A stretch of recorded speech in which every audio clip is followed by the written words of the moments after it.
More than just dispensers of information, teachers are architects of learning experiences. They guide students through the labyrinth of knowledge, fostering curiosity, critical thinking, and the love of lifelong learning. Good afternoon everyone. Kami po ang Group 2 and the topic that's assigned to us which are the elements of teaching the teacher. So, ako po ang magdi-discuss ng number 1. I am Jamark Maulawin and sasagutin kong tanong ay what are the professional attributes of a teacher? So, let's start.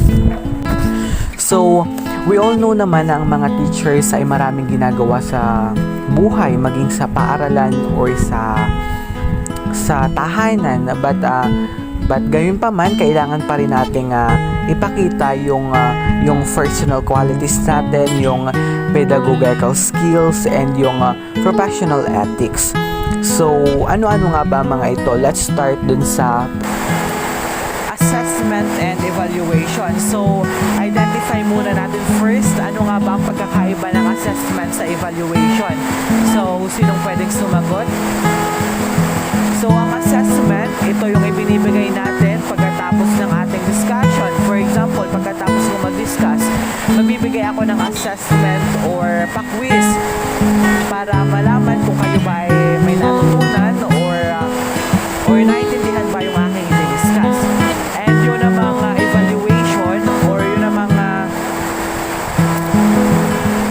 evaluations ay kapag for example ay mag-check na ako ng mga quiz ninyo, then malalaman ko na merong mataas ang scores, then merong mababa ang scores.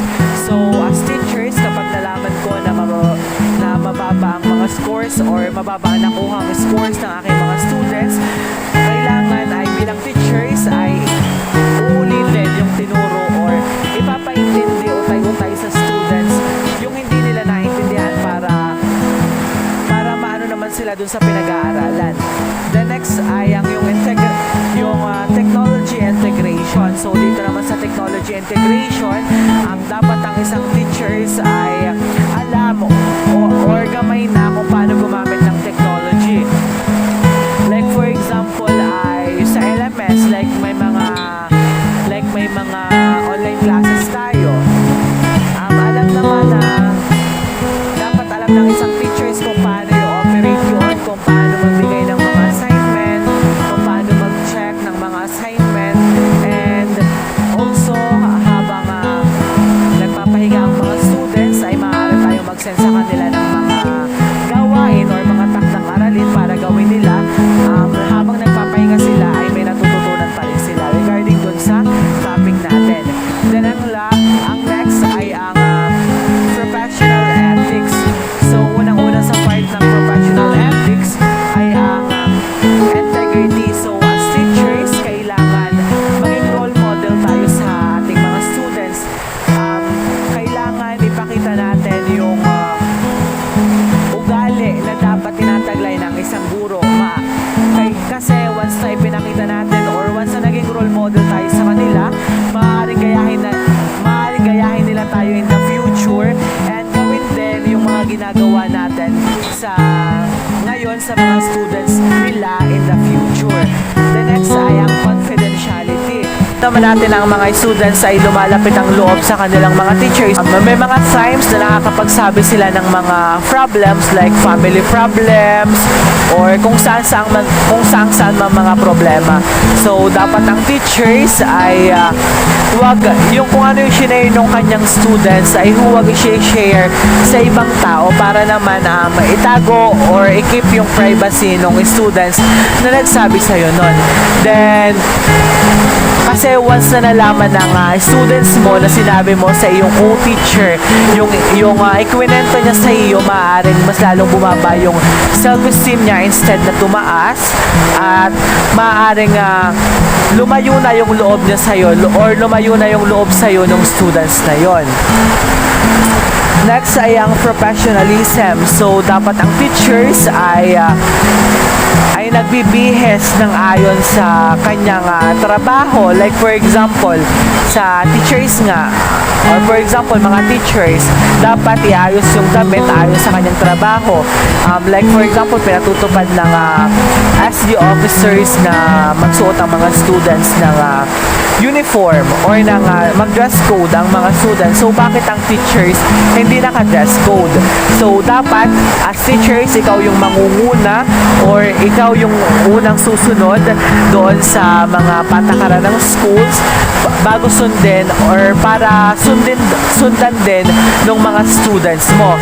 And also, hindi porke teachers ka, kailangan na ipagyabang mo yung sarili mo sa ibang tao. Hindi porke teachers ka, alam mo na mataas ang tingin sa'yo ng ibang tao. Dapat, rumespeto ka sa ibang tao, rumespeto ka sa mga matatanda sa'yo, para ibalik din ng mga tao yung respeto na ibinibigay mo sa kanila.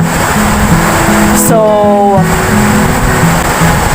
by embodying these personal qualities, developing pedagogical skills, and upholding professional ethics, teachers can create a positive and engaging learning environment that fosters student growth and success.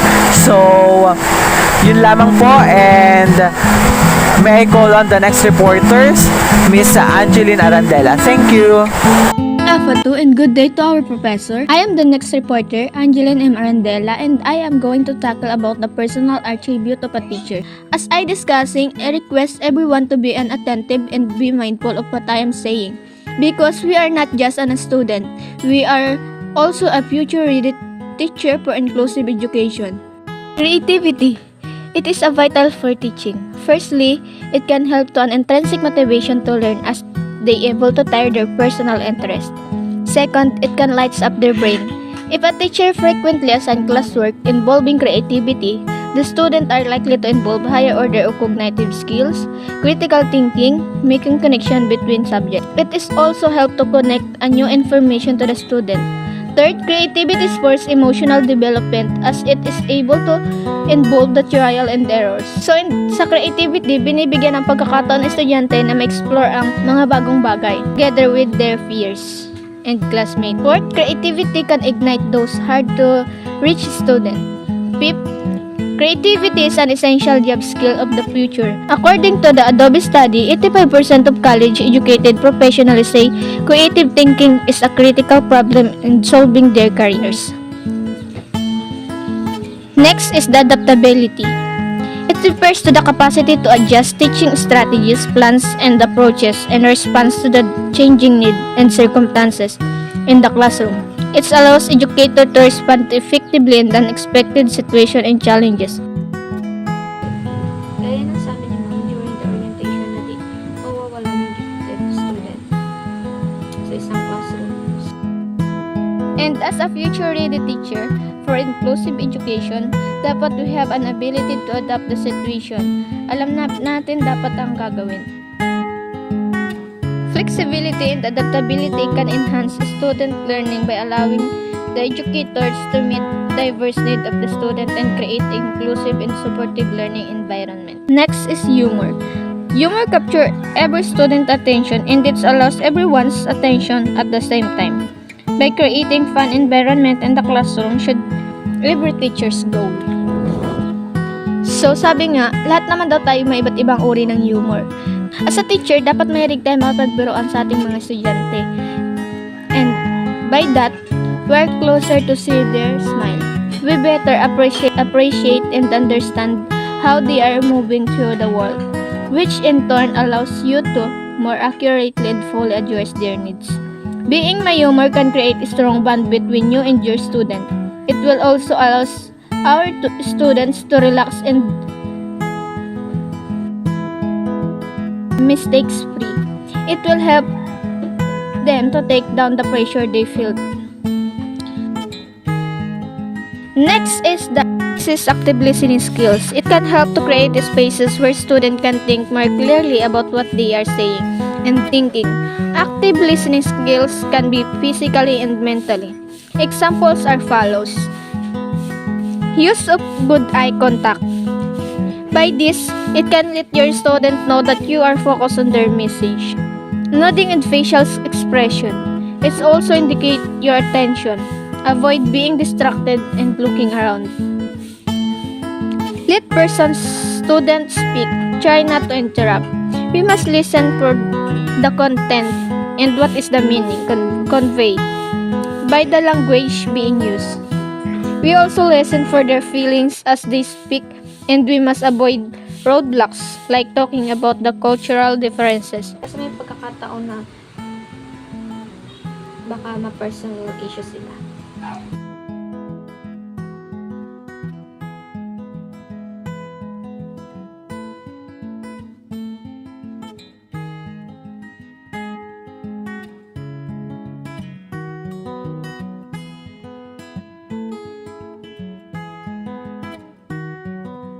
Next is lifelong learnings. To be a good teacher, we are required to be a lifelong learners.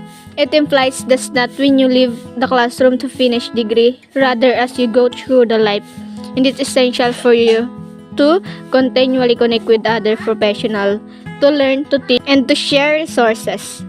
Sabi nga, ang isang guro ay hindi natatapos mag-aral. Ang isang guro ay kumakailangan ng mga iba't ibang knowledge to teach their student. Hindi naman kasi isang level lang ng student ang tuturuan mo. May mga times din na you're going to the higher level of student and sometimes you are going to the lower level of student. And being a teacher, we must ready. Kaya tayo nag-aaral.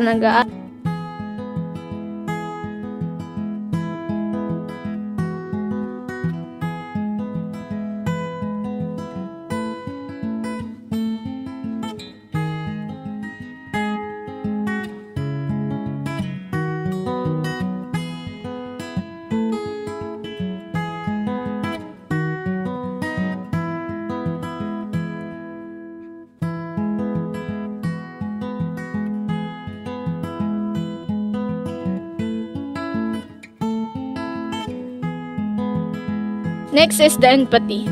It can help to build the trust and support to the student that can lead to create engagements by showing that they care for their student well-being and invited their success. So, dapat hindi tayo teacher lang. Dapat as their second parent, dapat meron tayong pakialam sa kanila at maramdaman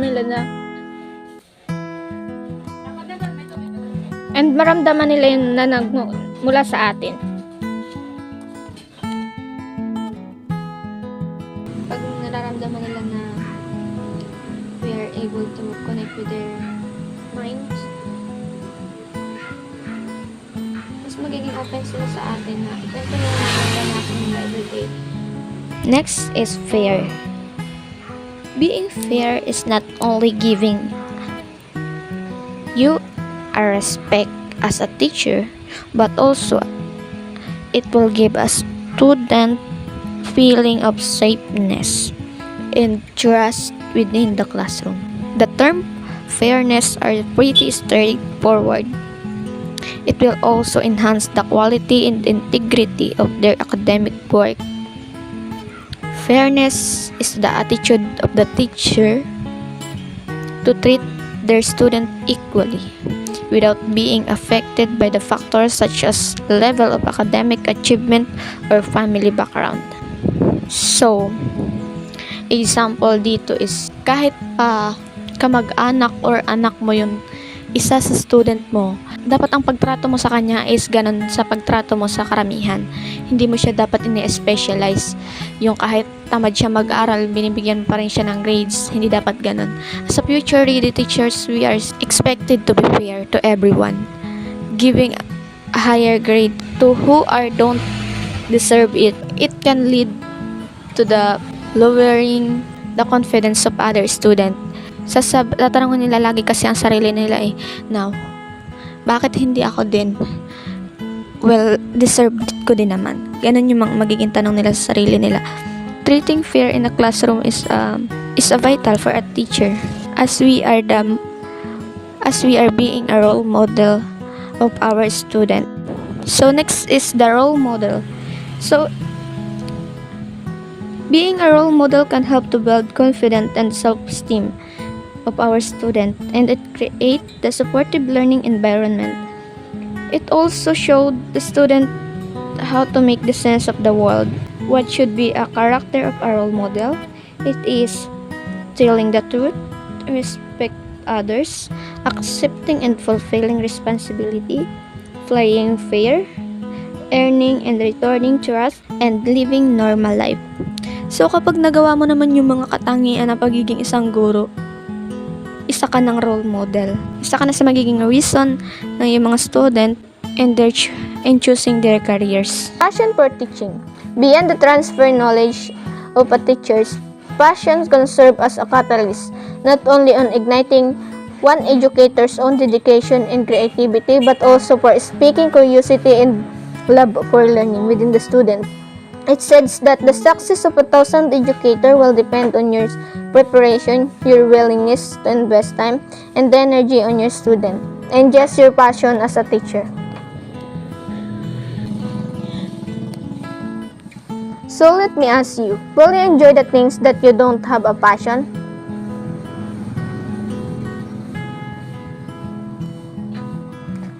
I guess not, because no one will enjoy the things that we don't have a passion. And most likely, a person will be success if they have a passion to the path they choose. Same as a teacher, we will enjoy teaching if we have a passion to it, and we can be a role model to our student as we can inspire them to lead into theirs. Next is the collaboration. Teaching is a dynamic and rewarding profession, and when the educators came together and collaborative thing, magic happened. The success of collaborative teaching team is the testament of transformative power and collective effort of education. This is exemplified the saying that alone we can do so little, but together we can do so much better. Also, it will create the growth-based learning environment for increasing student learning process. Next is the communication. Communication can help teacher to understand better their student and build that positive relationship with them. Also, a good communication can help teacher to resolve the conflict and manage their classroom, as it will help to improve the relationship, increase in the understanding, the model of a positive interaction. Next is the respect. An important aspect of behavior management and promotes a positive learning environment, encouraging the respect in your classrooms. Also, promotes the values of diversity, equity, and inclusion. An inherent component of showing respect is to treat everyone with a kindness regardless on their background. Lastly, the patience. This part is the most crucial part of being a teacher. When embracing patience, teachers are able to create supportive and inclusive learning environment. It enhances student learning and retention and build a strong relationship with their students. Cultivating patience requires self-reflection, empathy, and effective communication technique. Patience also helps to create a positive and supportive learning environment where the students feel valued and respected. That's all for my part. Thank you. A pleasant evening to everyone, especially to our professor, Mrs. Malin Villanas. So before I start my report, I would like to introduce myself. My name is Maria Teresa P. Santoyo, and the assigned topic to me is about the Matatag curriculum. So let's start. Ano nga ba ang Matatag curriculum? So, ito ay isa sa makabagong paraan ng edukasyong curriculum sa Pilipinas na naglalayon sa mga pangangailangan ng mga Pilipinong mag-aaral sa 21st century. So, ano po ba ang mga layunin ng Matatag curriculum? Layunin din itong maghubog ng mga mamamayan na may kakayahan at maging handa sa trabaho na mayroong wastong kasanayan sa ika-21 siglo habang mas pinapalakas ang nasyonalismo at ang pagkakakilanlang pangkultura. Bibigay din ito ng comprehensive framework para sa pagpaplano, pagpapatupad at pag-usuri ng isang edukasyong nakapokus sa mag-aaral. Ang layunin nito ay magbigay ng kaalaman, kasanayan, at mga halaga na kinakailangan upang magtagumpay sa ika-21 siglo. Habang may mga hamon pa rin sa proseso ng pagpapatupad, ang kurikulum ay nagsasagawa ng isang makabuluhang paraan upang mas mapalawak at mapaunlad ang kaugnayan ng pangunahing edukasyon sa Pilipinas. Mahalaga din ang pananaliksik at pag-usuri upang malaman ang pangmatagalang epekto ng matatag curriculum sa mga resulta ng mag-aaral at sa sistema ng edukasyon ng Pilipinas sa kabuuan. Ang matatag curriculum ay pinakilala ng Department of Education noong August 10, 2023. Ang curriculum na ito ay isang bagong bersyon ng K-10 curriculum na naglalayong palakasin ang mga pangunahing kasanayan ng mga mag-aaral, tulad ng pagbasa at pagsulat at matematika. Ang DepEd ang nagtatag ng matatag curriculum na pinamumunuan ni Vice President at Education Secretary Sara Duterte. Ang bagong curriculum ay naglalayong gawing mas may kaugnayan, mas tumutugon at mas matibay ang sistema ng edukasyon sa Pilipinas. Ang pangalan ng matatag ay nagmula sa salitang Pilipino na nangangahulugang matatag o matatag. Ito rin ay isang acronym para sa 4 na pangunahing layunin ng curriculum. Una, makabagong curriculum na napapanahon. Pangalawa, talino na mula sa isip at puso. Pangatlo, tapang na humarap sa anuman ng hamon sa buhay. At ang pang-apat, galing ng Pilipinong nangingibabaw sa mundo. So, ang matatag curriculum ay nagsimula ng ipatupad sa mga piling paaralan noong September 2023 bilang bahagi ng pilot implementation. Ang buong pagpapatupad nito ay magsisimula sa school year na 2024 to 2025 na magsisimula sa kindergarten, grade 1, grade 4 at grade 7. Ang curriculum ay ipatutupad sa iba't ibang paitang sa mga susunod na taon hanggang sa ganap na maipatupad sa lahat ng paitang mula kindergarten hanggang grade 10 sa taong 2020. Ang matatag curriculum ay isang mahalagang hakbang sa pag-complete ng sistema ng edukasyon sa Pilipinas. Ang layunin nito ay upang matiyak ang mga mag-aaral na may mga kasanayan at kaalaman na kailangan nila upang makatulong para sa kanilang buhay. Dahil doon naman tayo sa 4 na main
Good morning, good afternoon, and good evening, depending on what time you're watching this presentation. My name is Justin B. Felicilda, and before I start, I would like to ask you a question. As a future educator, what are the standards to be called professional teachers? In this presentation, I will discuss the standard of professional teachers. Now, let's proceed. Philippine Professional Standard for Teachers, or PPST. What is PPST? PPST is a set of rules and guidelines for the teachers in the Philippines. It was created by the Department of Education under DepEd Order Number 42, Series of 2017. It's like a guidebook for teachers, telling them what they should be doing and how they should be doing it. Now, let's find out why was the PPST developed. PPST was created because they wanted teachers to have a clear goals and expectation for their careers. It's like having a roadmap for teachers, helping them to know what they should be working towards, whether they are just starting out or they have been teaching for a long time. The PPST also wants teachers to keep learning and improving their skills, and it provides a way to measure how they are doing. It's like a system for giving teachers feedback and helping them to grow. The PPST have 7 domains, or can be called the pillars of effective teaching. These pillars guide the teachers to become effective in teaching. The first one is content knowledge and pedagogy. Teacher must have a deep understanding of their subject matter and be skilled at teaching it effectively. They should also stay up to date on the latest research in teaching and learning, and use technology to enhance their lessons.